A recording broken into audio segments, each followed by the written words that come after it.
Chapter 6. Saviours of the Train. The Russian gentleman was better the next day, and the day after that better still, and on the third day he was well enough to come into the garden. A basket chair was put for him, and he sat there, dressed in clothes of father's which were too big for him. But when mother had hemmed up the ends of the sleeves and the trousers, the clothes did well enough. His was a kind face now that it was no longer tired and frightened, and he smiled at the children whenever he saw them. They wished very much that he could speak English. Mother wrote several letters to people she thought might know whereabouts in England a Russian gentleman's wife and family might possibly be. Not to the people she used to know before she came to live at Three Chimneys. She never wrote to any of them. But strange people, members of Parliament and editors of papers and secretaries of societies. And she did not do much of her story-writing, only corrected proofs as she sat in the sun near the Russian, and talked to him every now and then. The children wanted very much to show how kindly they felt to this man who had been sent to prison and to Siberia just for writing a beautiful book about poor people. They could smile at him, of course. They could, and they did. But if you smile too constantly, the smile is apt to get fixed like the smile of the hyena. And then it no longer looks friendly, but simply silly. So they tried other ways, and brought him flowers, till the place where he sat was surrounded by little fading bunches of clover and roses and Canterbury bells. And then Phyllis had an idea. She beckoned mysteriously to the others, and drew them into the backyard, and there, in a concealed spot between the pump and the water-butt, she said, "You remember Perks promising me the very first strawberries out of his own garden?" Perks, you will recollect, was the porter. "Well, I should think they're ripe now. Let's go down and see." Mother had been down, as she had promised, to tell the station-master the story of the Russian prisoner, but even the charms of the railway had been unable to tear the children away from the neighbourhood of the interesting stranger. They had not been to the station for 3 days. They went now, and, to their surprise and distress, were very coldly received by Perks. "Highly honoured, I'm sure," he said, when they peeped in at the door of the porter's room, and he went on reading his newspaper. There was an uncomfortable silence. "Oh dear," said Bobby with a sigh, "I do believe you're cross." "What, me? Not me," said Perks loftily. "It ain't nothing to me." "What ain't nothing to you?" said Peter, too anxious and alarmed to change the form of words. "Nothing ain't nothing. What happens either here or elsewhere," said Perks. "If you likes to have your secrets, have 'em and welcome, that's what I say." The secret chamber of each heart was rapidly examined during the pause that followed. 3 heads were shaken. "We haven't got any secrets from you," said Bobby at last. "Maybe you have, and maybe you haven't," said Perks. "It ain't nothing to me. I wish you all a very good afternoon." He held up the paper between him and them, and went on reading. "Oh, don't," said Phyllis in despair. "This is truly dreadful. Whatever it is, do tell us." "We didn't mean to do whatever it was." No answer. The paper was refolded, and Perks began on another column. "Look here," said Peter suddenly, "it's not fair. Even people who do crimes aren't punished without being told what it's for, as once they were in Russia." "I don't know nothing about Russia." "Oh, yes, you do, when Mother came down on purpose to tell you and Mr. Gills all about our Russian." "Can't you fancy it?" said Perks indignantly. "Don't you see him asking me to step into his room and take a chair and listen to what her ladyship has to say?" "Do you mean to say you've not heard?" "Not so much as a breath. I did go so far as to put a question, and he shuts me up like a rat-trap. 'Affairs of state, Perks,' says he. But I did think one of you would nip down to tell me. Your ear's sharp enough when you want to get anything out of old Perks." Phyllis flushed purple as she thought of the strawberries. "Information about locomotives or signals or the likes," said Perks. "We didn't know you didn't know. We thought Mother had told you." "We wanted to tell you, only we thought it would be stale news." The 3 spoke all at once. Perks said it was all very well, and still held up the paper. Then Phyllis suddenly snatched it away and threw her arms around his neck. "Oh, let's kiss and be friends," she said. "We'll say we're sorry first, if you like, but we didn't really know that you didn't know." "We're so sorry," said the others. And Perks at last consented to accept their apologies. Then they got him to come out and sit in the sun on the green railway bank, where the grass was quite hot to touch, and there, sometimes speaking one at a time, and sometimes all together, they told the porter the story of the Russian prisoner. "Well, I must say," said Perks, but he did not say it, whatever it was. "Yes, it is pretty awful, isn't it?" said Peter, "and I don't wonder you were curious about who the Russian was." "I wasn't curious, not so much as interested," said the porter. "Well, I do think Mr. Gills might have told you about it. It was horrid of him." "I don't keep no down on him for that, missy," said the porter. "'Cause why? I see his reasons. He wouldn't want to give away his own side with a tale like that here. It ain't human nature. A man's got to stand up for his own side, whatever they does. That's what it means by party politics.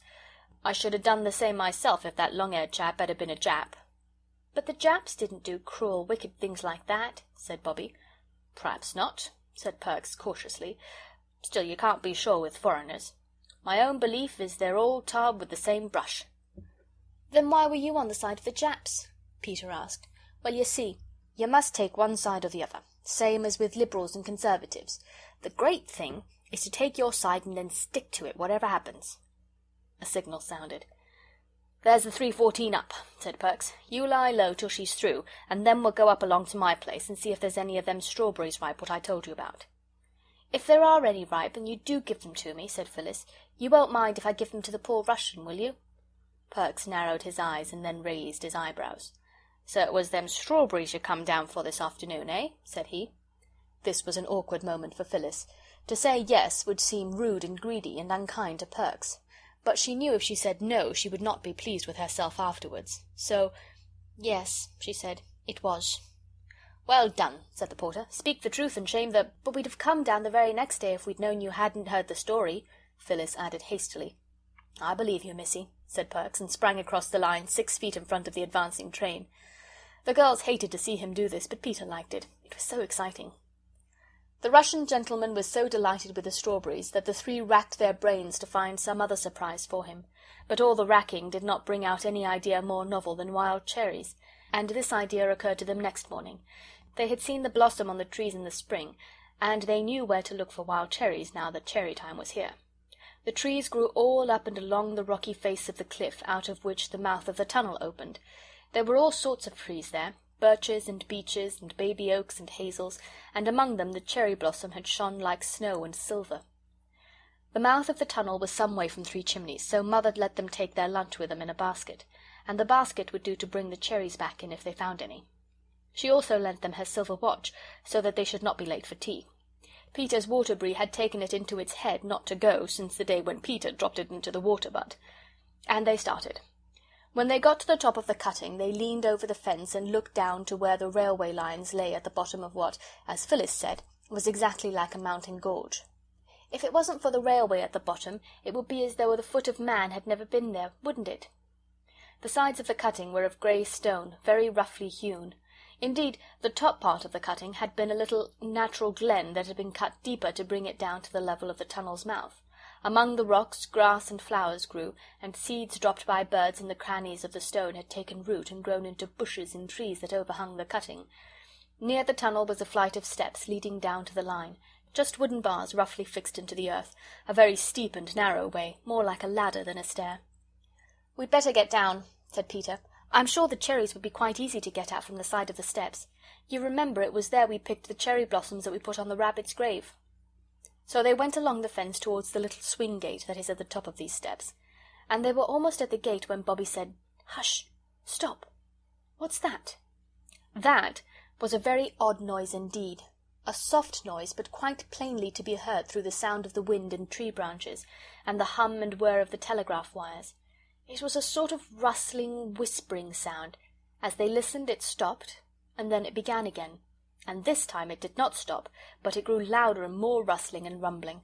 "Look!" cried Peter suddenly. "The tree over there!" The tree he pointed at was one of those that have rough grey leaves and white flowers. The berries, when they come, are bright scarlet, but if you pick them they disappoint you by turning black before you get them home.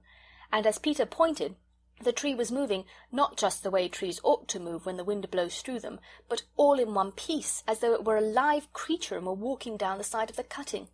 "It's moving!" cried Bobby. "Oh, look, and so are the others! It's like the woods in Macbeth!" "It's magic," said Phyllis breathlessly.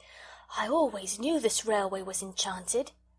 It really did seem a little like magic, for all the trees for about 20 yards of the opposite bank seemed to be slowly walking down towards the railway line, the tree with the grey leaves springing up the rear like some old shepherd driving a flock of green sheep. "What is it? Oh, what is it?" said Phyllis. "It's too much magic for me. I don't like it. Let's go home." But Bobby and Peter clung fast to the rail and watched breathlessly, and Phyllis made no movement towards going home by herself. The trees moved on and on. Some stones and loose earth fell down and rattled on the railway metals far below. "It's all coming down," Peter tried to say, but he found there was hardly any voice to say it with, and indeed, just as he spoke, the great rock on the top of which the walking trees were leaned slightly forward. The trees, ceasing to walk, stood still and shivered. Leaning with the rock, they seemed to hesitate a moment, and then rock and trees and grass and bushes, with a rushing sound, slipped right away from the face of the cutting and fell on the line with a blundering crash that could have been heard half a mile off. A cloud of dust rose up. "Oh," said Peter in awestruck tones, "isn't it exactly like when coals come in? If there wasn't any roof to the cellar and you could see down." "What a great mound it's made," said Bobbie. "Yes," said Peter slowly. He was still leaning on the fence. "Yes," he said again, still more slowly. Then he stood upright. "The 11:29 down hasn't gone by yet. We must let them know at the station, or there'll be a most frightful accident." "Let's run," said Bobbie, and began. But Peter cried, "Come back!" and looked at Mother's watch. He was very prompt and businesslike, and his face looked whiter than they had ever seen it. "No time," he said. "It's 2 miles away, and it's past 11. "Couldn't we," suggested Phyllis breathlessly, "couldn't we climb up a telegraph post and do something to the wires?" "We don't know how," said Peter. "They do it in war," said Phyllis. "I know, I've heard of it." "They only cut them, silly," said Peter, "and that doesn't do any good. And we couldn't cut them even if we got up, and we couldn't get up. If we had anything red, we could get down on the line and wave it." "But the train wouldn't see us till it got round the corner, and then it could see the mound just as well as us," said Phyllis. "Better, because it's much bigger than us." "If we only had something red," Peter repeated, "we could go round the corner and wave to the train." "We might wave anyway." "They'd only think it was just us as usual. We've waved so often before. Anyway, let's get down." They got down the steep stairs. Bobbie was pale and shivering. Peter's face looked thinner than usual. Phyllis was red-faced and damp with anxiety. "Oh, how hot I am," she said, "and I thought it was going to be cold. I wish we hadn't put on our—" She stopped short, and then ended in quite a different tone. "Our flannel petticoats." Bobbie turned at the bottom of the stairs. "Oh, yes!" she cried. "They're red! Let's take them off." They did, and with the petticoats rolled up under their arms, ran along the railway, skirting the newly fallen mound of stones and rock and earth and bent, crushed, twisted trees. They ran at their best pace. Peter led, but the girls were not far behind. They reached the corner that hid the mound from the straight line of railway that ran half a mile without curve or corner. "Now," said Peter, taking hold of the largest flannel petticoat. "You're not—" Phyllis faltered. "You're not going to tear them?" "Shut up," said Peter with brief sternness. "Oh, yes," said Bobbie. "Tear them into little bits if you like. Don't you see, Phil, if we can't stop the train there'll be a real live accident with people killed. Oh, horrible. Here, Peter, you'll never tear it through the band."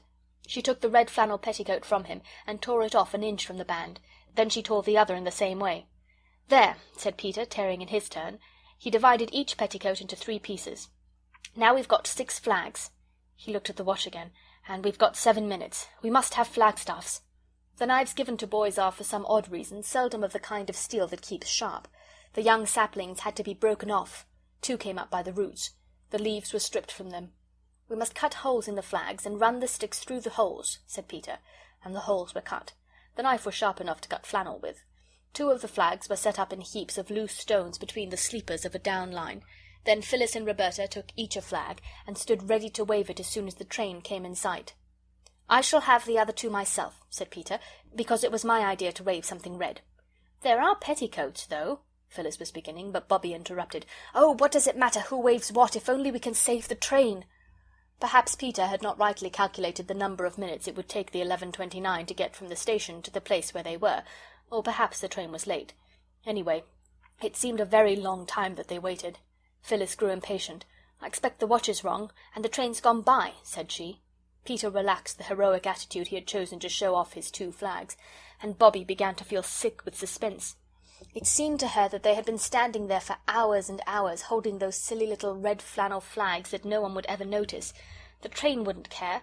It would go rushing by them and tear around the corner and go crashing into that awful mound, and everyone would be killed. Her hands grew very cold and trembled so that she could hardly hold the flag. And then came the distant rumble and hum of the metals, and a puff of white steam showed far away along the stretch of line. "Stand firm," said Peter, "and wave like mad. When it gets to the big furze bush, step back, but go on waving. Don't stand on the line, Bobby." The train came rattling along very, very fast. "They don't see us! They won't see us! It's all no good!" cried Bobby. The two little flags on the line swayed as the nearing train shook and loosened the heaps of stones that held them up. One of them slowly leaned over and fell on the line. Bobby jumped forward and caught it up and waved it.